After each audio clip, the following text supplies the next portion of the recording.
All right, folks, as always, we appreciate everybody joining us. Today, we have a special guest, an all-time great Buckeye legend, Canton, Ohio native, high school champion at Canton-McKinley, three-time All-American, 2002 Big Ten Defensive Player of the Year, 2002 Thorpe Award finalist, 2002 team captain on your 14-0 Buckeyes, won the Big Ten championship, beat Miami in the Fiesta Bowl to win the Bcs National Championship. He was named Defensive MVP, inducted into the Ohio State Athletics Hall of Fame in 2011, member of the College Football Hall of Fame, announced in just earlier this year. Also won a Super Bowl with the Indianapolis Colts, and has just been named honorary captain for Saturday's Peach Bowl CFP semifinal. Mike, did that cover everything? I think it did, man. I would say two-time state champion in high school, though. Two times. All right, my bad. Thanks for clarifying that. I know you're proud of your high school career, too. That's right, that Ohio football. Yeah. Yes, sir. It runs deep, man. And the funny thing about the Thorpe Award finalist, I was a Thorpe Award finalist 2 years in a row. So I was one of the best defensive backs. I would say the top 5 defensive backs in the country for 2 years. Yeah. Right. How's that work? Right. I appreciate it, man.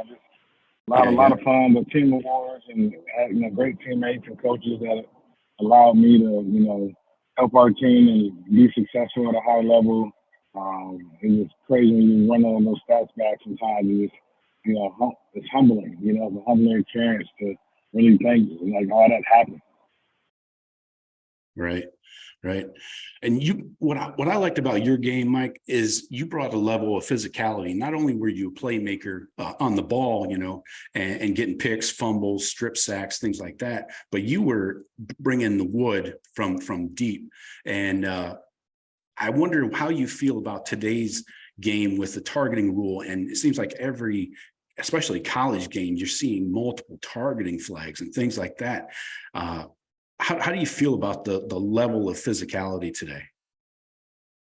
Man, it's definitely the game is, got more cautious, I would say. They're trying to protect players, but I know for a fact in today's game, I would be thrown out every other game because every time I hit somebody, Exactly. it looked like targeting. Exactly. But player safety is most important, with concussions and ramifications, long term. I get it. We gotta, do what's best and try to protect all the players. But we all know football is still the most gladiator sport that we have in our era. Outside of UFC and all those kind of things. But it's just part of it. And I think today's game is a lot different. It's more high scoring. More points. Quarterbacks, as you can see every year, breaking, yardage records, touchdown records. It's hard to really see that dominant running back anymore. You got 2-3 running backs being subbed in the game all the time, and they're not college and pro. So it's just a different game. But that's the evolution. That's the evolution of the game, and I'm a big fan of it still. Yeah. Sean, you got a question? Well, I just, I was watching a video from you too. I was just thinking on this game. What do you think, Mike? This game reminds me a lot. I know it's not the national championship, but it kind of is. It's Ohio State playing a Southern team. They're a big time underdog. Nobody's giving them a chance, just like nobody gave you guys a chance. I think I want to say at one point you guys were a 10-point or so underdog against Miami in that game, and none of you cared about that. So we were 17-point dogs, and I think it dropped down to like 13 by kickoff. For all you betting guys. So do you think that helps? Do you think that helps you guys? You're like going in, no one's respecting you. Everyone's expecting you to lose. Does that allow you to play looser, to play faster, to play, with that chip on your shoulder, I guess? Yeah, I would hope so. I would say it actually, gave us an adrenaline. It gave us an edge that, we were being disrespected, 20 years ago, leading up, 30 days before the next, the game. And when, everyone was wondering how we even made it there, right? Yep. And I think for this year's team, it's kind of the same. You know, Georgia has, I would call it a home game. You know, they're the number one team in the country, so they got to pick their prospective game they wanted to play in, and they're playing at home in the Peach Bowl in front of their home fans. And, you know, just a short drive from them, from Athens over to Atlanta. So I think, you know, Georgia has the edge in the sense of just knowing that the atmosphere is what they're used to. But Ohio State, we're used to playing in front of big crowds and in front of 100,000 every week. And Ohio State still will be in attendance as well. So it's exciting. I think this team knows to be the champ, you have to beat the champ. And this is a great opportunity for Ohio State to showcase that, highlight, you know, that they're a quality team and they didn't just get by chance, happenstance, fall into the fourth slot. They actually earned it, and they're going to, you know, to get a chance to showcase their talent and their skill sets on Saturday evening. Yeah. Well said. Definitely. Looking at this game, since we're on that point right now, from your point of view as a strong safety, how do you prepare for a team like this offense of Georgia with these really dominant tight ends? How do you prepare? How do you attack them from a defensive point of view? I think it's got to be a collective. You know, it's got to be, you know, the entire back seven being aware. You know, they have an All-American tight end there. He probably a top 15, 20 draft pick. The skill set is kind of like a Gronkowski. He can make plays with his feet, you know, after he catches the ball.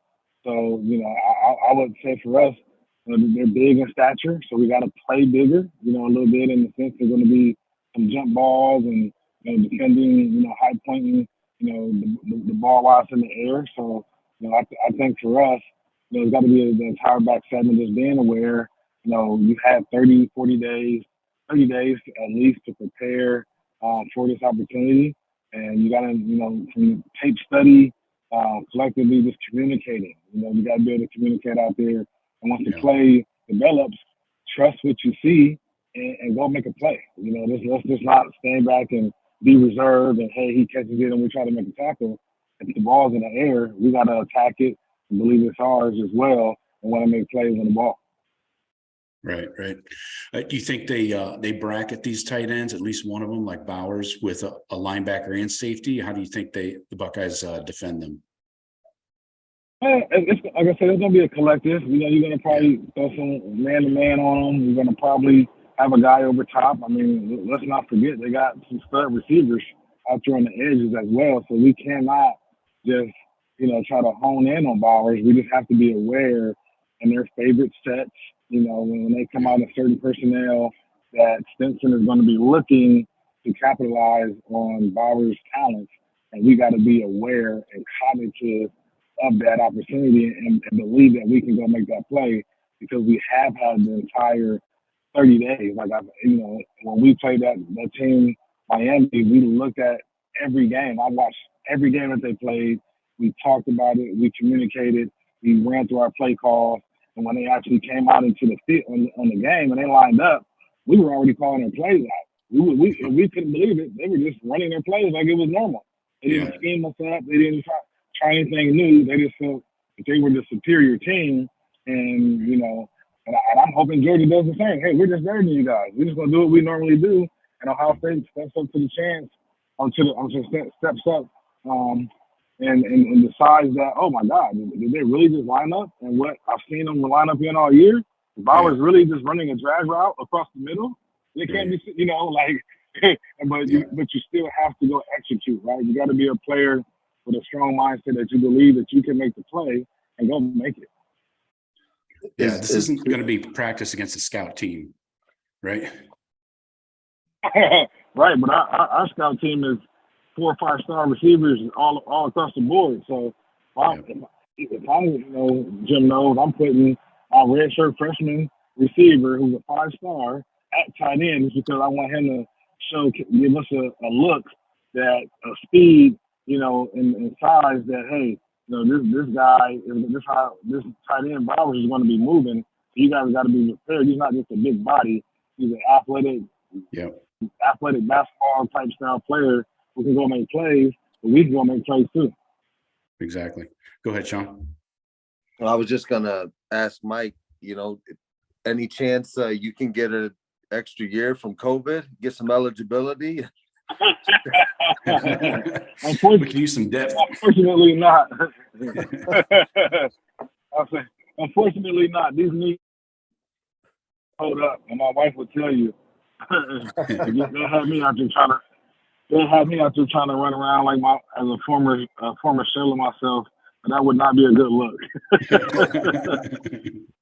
Right. Well, I know we know the effort would be there, no doubt.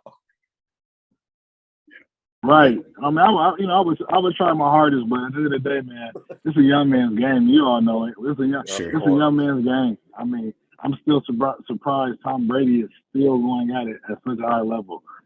My goodness. That's what I was going to say. Tom's older than you are. Man, He's a little older. different. He's played my pro career. He's played my college career, my pro career, all rolled up, man. Yeah. I wanted to get your take, Mike, on today's game, the college game specific, with the NIL and the transfer portal, these recruiting inducements. I'm sure you don't dabble in the recruiting world because it's just a cesspool, honestly. So what do you think about how some programs are obviously getting high school kids to come to their school for big checks, 6 figures, 7 figures, whatever it might be. Are we headed towards, or are we already in a pay for play, almost employment relationship with college football players? I believe so. I mean, that's a great point. The way that things are structured, now. I couldn't fathom it 20 years ago. I mean, it's ridiculous. But you got to go with evolution, right? At some point in time, evolution is coming, and change is always around the corner. So you got to be prepared. So, for most athletes, these young guys, I mean, I think it's still a good opportunity because they actually, do get compensated, for their efforts. Not everybody's going to be first round draft pick. Not everyone's going to get a shot at the NFL. But if you do come out of high school highly regarded, and you can, get a nice $50,000, $100,000 check, put it in an IRA, let it earn some interest over the next 10 years, and 5 years, or get your degree, come out, with no debt from college education, and then you can potentially, set yourself up for your 401k in your future. It can help, but the hardest part is the purity of recruiting definitely has changed, right? The recruiting side of it has changed because players are not necessarily looking for, hey man, those Buckeye ladies and those scarlet and gray uniforms, I've always dreamed about wearing that. It's like, hey, who's going to give me the best offer for my skill set? And that changes. From when we all grew up watching the game, it was like, hey, Mike Dawson's my favorite player. I want to be just like that guy. I would love to go to Ohio State, and that's my dream. I'm going to be Mike Dawson. Right now, it's like, hey, who's going to write me the biggest check? And unfortunately, it can get a little bit convoluted, and it can hurt, on long term, because now what are these young men's edge to push and be successful on the field when you're basically saying now you're paying them to play. I think there's a fine point where you at some point in time the NCAA is going to have to regulate it. They're kind of letting everything be the wild, wild west right now. Yeah. And then I think they're going to come within the next 5, 7, maybe 10 years and say, hey, now that we've watched this, we got our data points, we got a history of how this kind of works. Let's put some parameters around it, and then they'll kind of realign it and take control of it. Yeah, it kind of makes sense with the new NCAA president. The guy's a former governor or congressman of some sort. It sounds like he obviously knows politicians in Washington, and I would imagine he's going to try and call for some federal regulation, right? So just take the NCAA out of the equation almost. Great, then we're all in trouble. And what will happen with that? Because what's going to, what people aren't talking about, you're going to have those those handful of athletes who never pay taxes, who basically destroy their futures and are in debt, and the IRS is coming for them, and ultimately some structure is going to come into play. That's the part where the financial literacy needs to be built into the opportunity. You just can't say, hey, I'm gonna give a guy $25,000 and think, an 18-year-old kid with $25,000 is not running to the mall trying to get new shoes and a car and thinking, right. What I gotta pay 35. I gotta pay 35. I need to withhold 35% because I gotta pay taxes on that. Right. Yeah, that's the thing is we've had this discussion on our show recently where we're afraid that this is going to turn into basically a semi-pro league. College football will in general, and the last Saturday in November, you're going to turn on your TV at noon, and it's going to be the Columbus Buckeyes, brought to you by the Ohio State University, versus the Ann Arbor Wolverines. It's going to be just associated with the school, not actual students anymore, so it'll become employees working for the school. There'll be collective bargaining, of course, and all the things you talked about with an employment relationship, and that to me, that ruins college football from what we grew up with. Right. Well, and I also think I won't say it ruin it. I won't say it, not to cut you off there. I don't think once it won't ruin it, it'll just streamline it to make it, a little bit different, because again, change is always coming, man, no matter what. Who would have thought that we'll be driving electric cars? You know what I mean? Like, whoever thought that was coming down the pipeline. And at some point they're screaming we're gonna be driving flying cars. So, if I see a flying car in my lifetime, everything from the Jetsons just came true. Right. I just, but like you said, Mike, my concern with it all is that, when you were growing up and you wanted to go and put on the silver, scarlet and gray, and get the Buckeyes, and that was part of you. But now, if we're bringing in kids just for money, do they have that, love for Ohio State, that animosity towards Michigan? Does that rivalry suffer in an environment like this? That's my big concern with it. I think we'll learn. The data will tell us right over the next couple of years. We'll see how it affects it, and then really truly, the transfer portal and how things move and shape with that as well. So, but the big thing is, I'm looking forward to Saturday. It's the big games on the big stage. It's 8 o'clock. Everyone in the world is going to be watching.